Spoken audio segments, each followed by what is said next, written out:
प्रधानमंत्री जी ने कहा कड़वी दवाई भी पीनी पड़ेगी, देश के हित में हम लोग पिएंगे। अगर किसी भी चीज की कीमत बढ़ती है, ये जो जुलाई से लेकर नवंबर का माहौल होता है, दो क्रॉप्स के बीच का माहौल होता है, इसमें अक्सर खाद्यान्न की कीमतें बढ़ती हैं।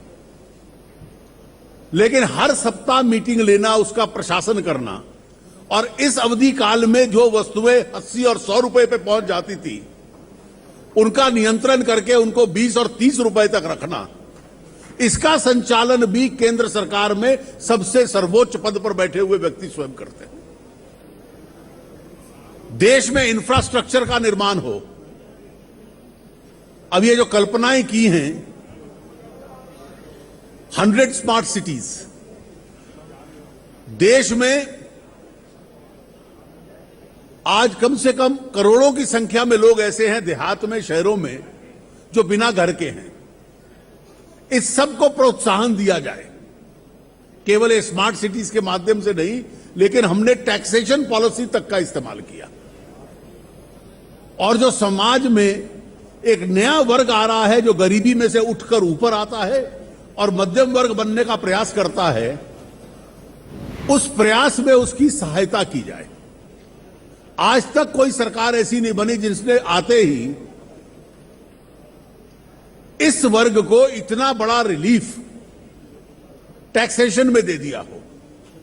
जो टैक्सेशन में एग्जेम्पशन देते हैं, कभी 5,000, 10,000, 20,000 तक बढ़ाया गया है, एक मुश्त में उसको 50,000 रुपए बढ़ा देना।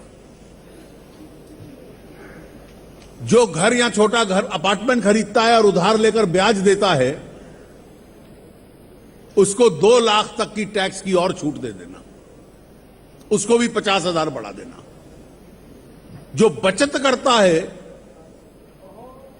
और बचत की पूंजी को कहीं लगाता है, उसको भी उसके लिए इंसेंटिवाइज कर देना। और पीछे एक नीति थी, केवल प्रधानमंत्री जी का आदेश था कि अर्थव्यवस्था फैले, बढ़े, उसके लिए टैक्सेस कम होंगे तो ज्यादा तेजी से फैलेगी, टैक्सेस ज्यादा होंगे तो वो फैलेगी नहीं।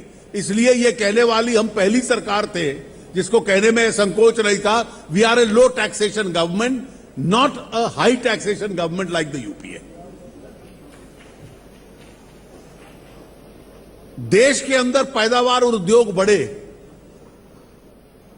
मध्यम और छोटे उद्योग लगाने वालों को जो पूंजी होगी, उसमें भी टैक्स की छूट देंगे कि इस देश में पूंजी लगाइए। बिजली का निर्माण नहीं होता, जो इस देश के बिजली के निर्माण में पूंजी लगाएगा, अगले कुछ वर्षों के लिए उसको भी टैक्स मुक्त किया हम लोगों ने। इस खराब परिस्थिति में जिसमें अर्थव्यवस्था हम लोगों को मिली थी, उसमें अर्थव्यवस्था का विस्तार हो, इकोनॉमिक एक्टिविटी का एक्सपेंशन हो, हमने एक वैकल्पिक नीति के माध्यम से उसको आगे बढ़ाने का प्रयास किया। सरकार में ये एक ऐसा शासन है जिसमें मंत्रियों की जवाबदेही भी है। एक एक विभाग का नियंत्रण और उसकी अकाउंटेबिलिटी, खूब चर्चा, ये एक माहौल पैदा हुआ है। और मैं ये कह सकता हूं कि 75 दिन की सरकार में खूब लगे हुए हैं विरोधी कुछ ना कुछ ढूंढने में, लेकिन अभी तक कुछ मिल नहीं सकता क्योंकि कुछ होने वाला नहीं है।